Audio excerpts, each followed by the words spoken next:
90.3 WMSC, Upper Montclair.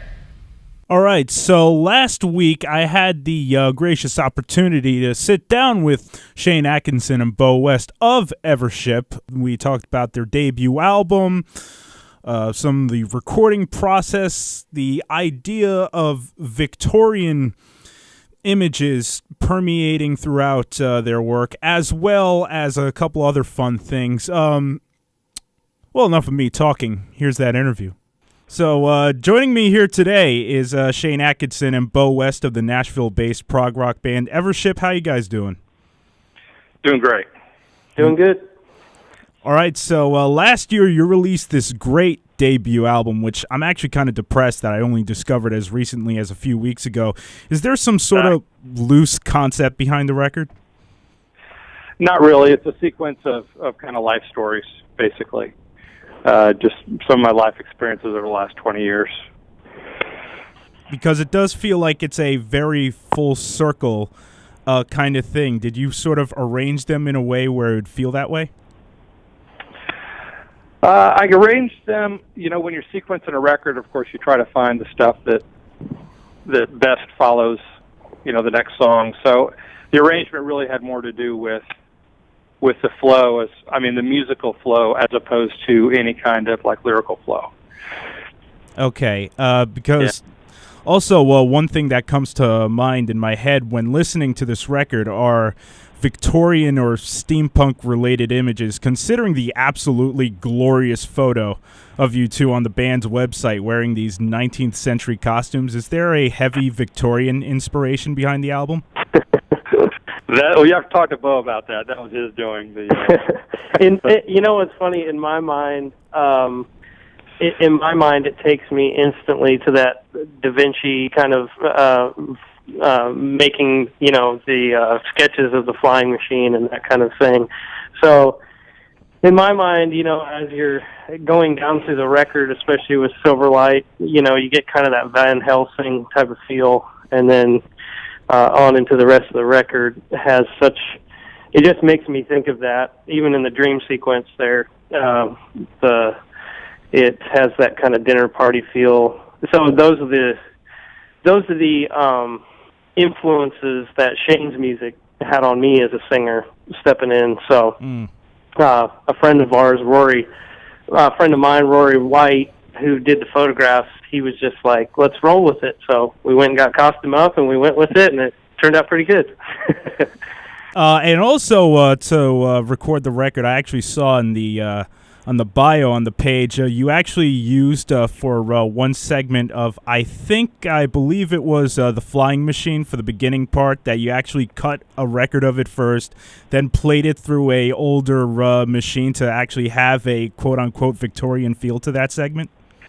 Yeah, absolutely. I met a guy down in downtown Nashville. They have these art crawls in the summer, and a guy was auditioning this wax cylinder. He literally had a Victrola-looking thing, and he was cutting wax cylinders and just giving people examples of how that technology worked. And it turns out he's one of the few guys in the world who has Edison's wax cylinder formula, and he works with Smithsonian and things like this. So I contacted this guy later in the production. I said, it would be really cool. I wanted this kind of needle drop sound to make it sound like an old record, but and there are plugins that'll do that, but I wanted something closer to the real thing. I said, since I know this guy, so I contacted him. I said, hey, man, how practical would it be to pull this off? And he said, not a problem, just come on over. So we experimented with different materials, and it ended up getting cut on plexiglass. It ended up being the best medium.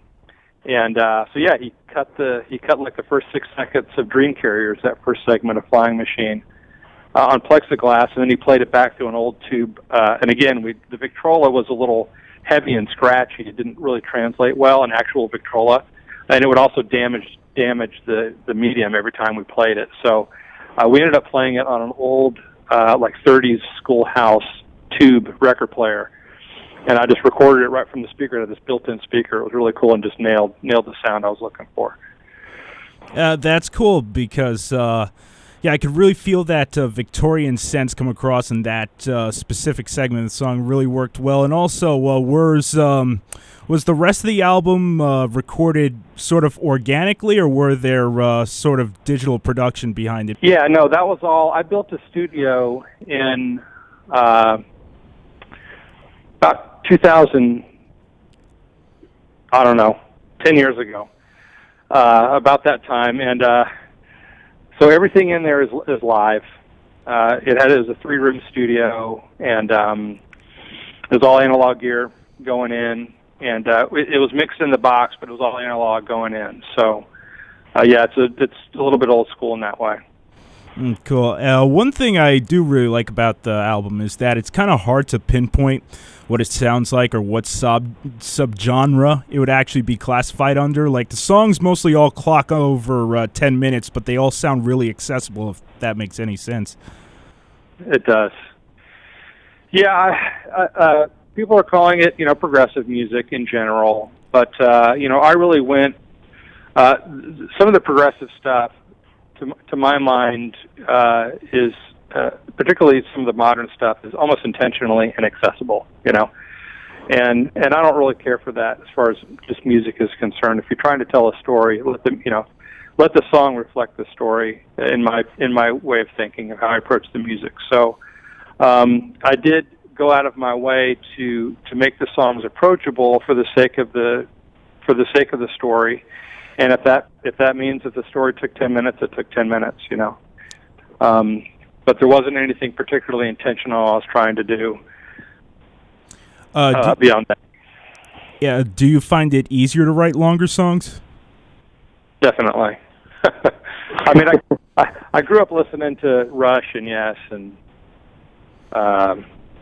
things like this, and then other classic rock stuff, Zeppelin. That's just where a lot of my influences were. And I listen to classical music too. I was a bit of an odd bird. I listened to rock. I listened to a lot of classical. I listened to opera, and fusion jazz. So I guess all that stuff gets mixed up in my head, and it just kind of comes out like that. Yeah, because the record, at least to me personally, most of it feels like a mix of like Kansas or Straubs, while Silverlight has a sort of combination of like Tool or Zeppelin. Yeah, well, you wouldn't be wrong. I mean, all of that is in my wheelhouse and in my background. So, a lot of people hear different things. I think somehow just all of the influences in my life. I think in many ways as writers, we tend to be a sum of our influences, and you hope that the mix that comes out is something unique, right?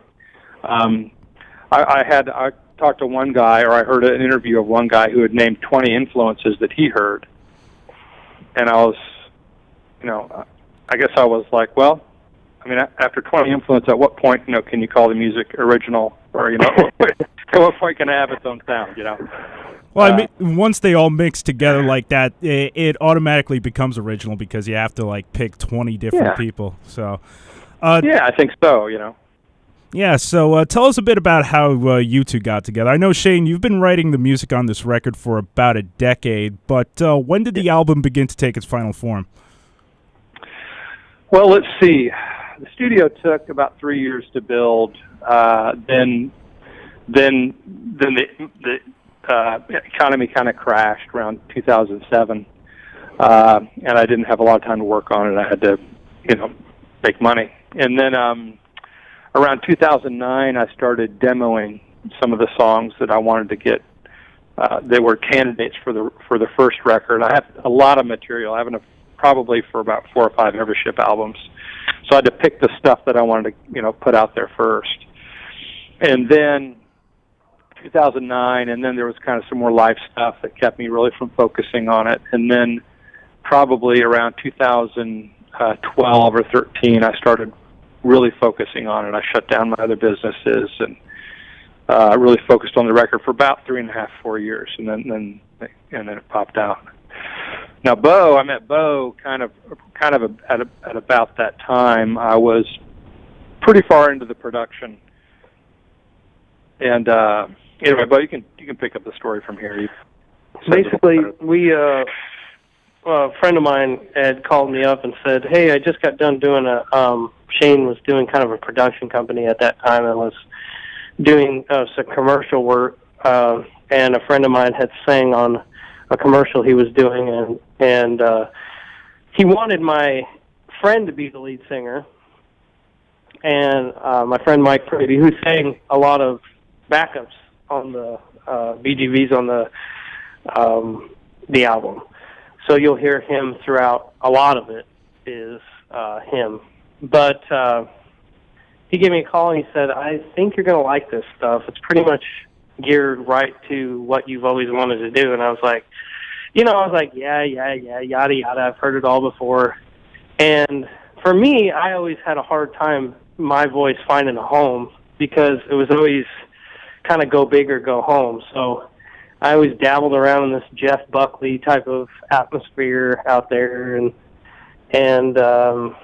I could pull the Zeppelin stuff off, which was great, but no one was really looking for that kind of singer. And in Nashville especially, the music was, at 2006, 2007, was geared a little out of, not really in my wheelhouse. So when I heard this, I was like, okay, I'll give it a try. So me and Shane got on the phone, started talking to each other, and we had like a 3-4 hour conversation. I think both of us were like, okay, this is exactly where I want to be. But, I'm thinking to myself, Shane probably thinks I can't sing a lick, so that's going to be disappointing. And then I was thinking, I hope I like his stuff. I got down there, I sang on one of the songs. I believe it was Dream Carrier. Is that correct, Shane? The first one was Dream Carriers. Yeah, I sang on Dream Carriers, and he was like, "Great, that sounds awesome. Why don't you come back next week?" And I was thinking, okay, I still didn't know if I was like in the band, so to speak, if it was a good audition or anything.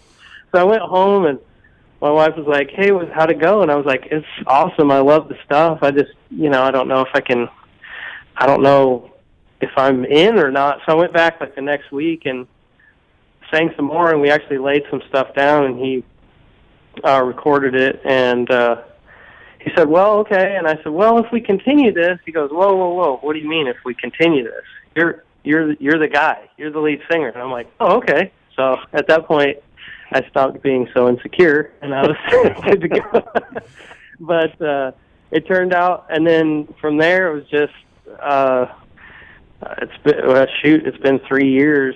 It took us to kind of dial in that sound. I think me and Shane were both, I think I was so enamored by Shane's writing and the music and everything, and it being so right down my wheelhouse, that I was having a hard time, like, feeling like I settled in as the lead singer.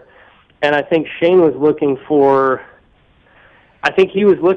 maybe something a little different, but exactly what I was. So it was really hard to put it all together over 3 years. Now that we have kind of the Evership sound, it's a lot easier.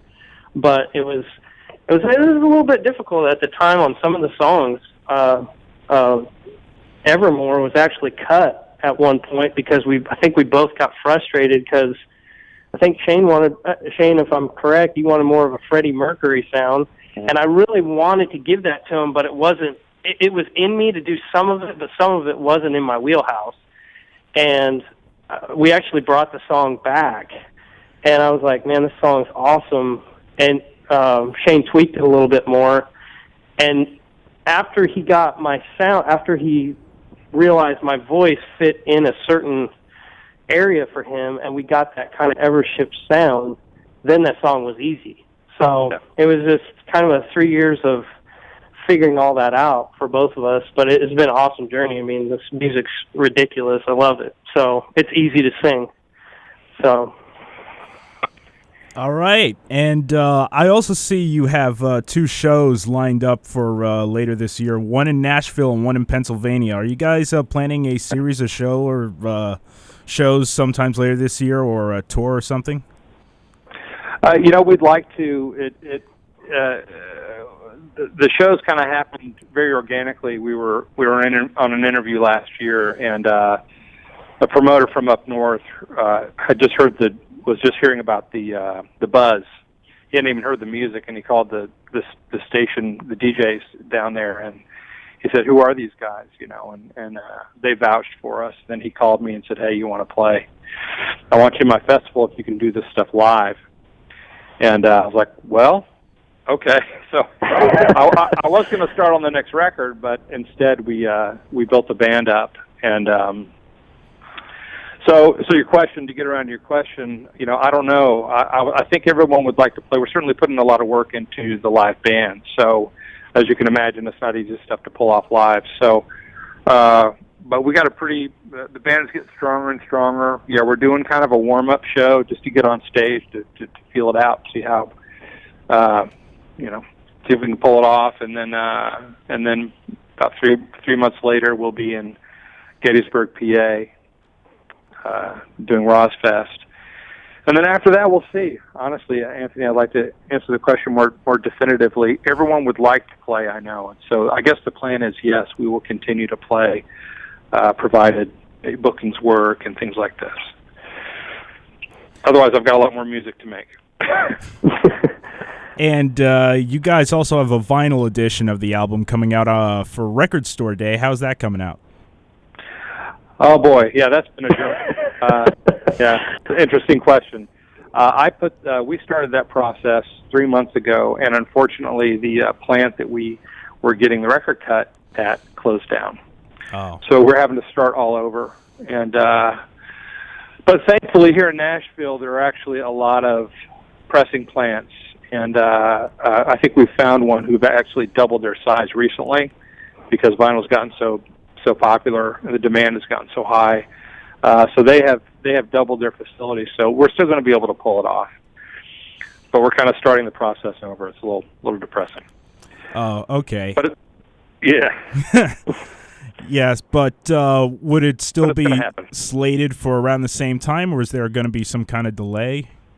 Nope. I'm shooting for Record Store Day. It is going to be an audiophile, gatefold, double album, 180G.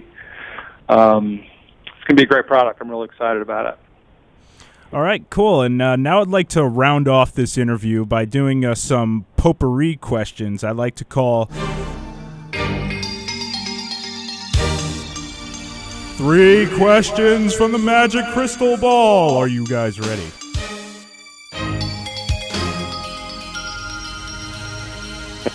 Yes. We're ready. All right, question number 1. What is your worst habit? Oh. My worst, oh Lord. My worst habit would be, oh my goodness, these are, of course, these questions. What about, oh man, my worst habit would be biting my nails. Is that gross and weird enough? Unfortunately, I actually have the same habit, so you're good. Shane, is he going to avoid? I was hoping we could just pass on to the next one. Okay. I have too many bad habits. All right. Question number 2. Of all the J.R.R. Tolkien books, which is your least favorite? The Hobbit. All right. And question number 3. What is your most valuable physical possession? No, Shane, you can answer that one. Well, I got a handful of those. My most valuable physical possession, I guess it would be my family. Oh. Nice. That's very touching. And finally, last extra question. Question number 4. Being you're based in Tennessee, if Dollywood were to ever commission a ride based on Evership, what kind of ride would it be? That is an awesome question. Oh, yeah. That's an awesome question. I know the answer. It would be the ultimate Thule ride, where you have to fall over the edge of the earth. On a boat. So basically, a sort of Pirates of the Caribbean kind of like rock. You have to battle the sea maid and all the sea monsters and stuff. It'd be cool. All right. It'd be really cool. And with that, I'd like to thank Shane and Bo of Evership for talking with us today. Their debut album is now out and available everywhere with a vinyl edition coming out in April. Thanks, guys. Thanks so much, Anthony. Appreciate it. Thanks, Anthony. I would like to once again thank Bo and Shane for sitting down with me for that. Their album, Evership, is, as I said, available everywhere, and we'll have a vinyl edition coming out in April on Record Store Day. The album has been getting rave reviews across the board. I do suggest checking it out if you haven't already. I'm going to continue with some more Evership in a second right after this break. Are you sure you won't fall down? I'm Bo West. And I'm Shane Atkinson of Evership, and you're listening to 90.3 WMSC, Upper Montclair.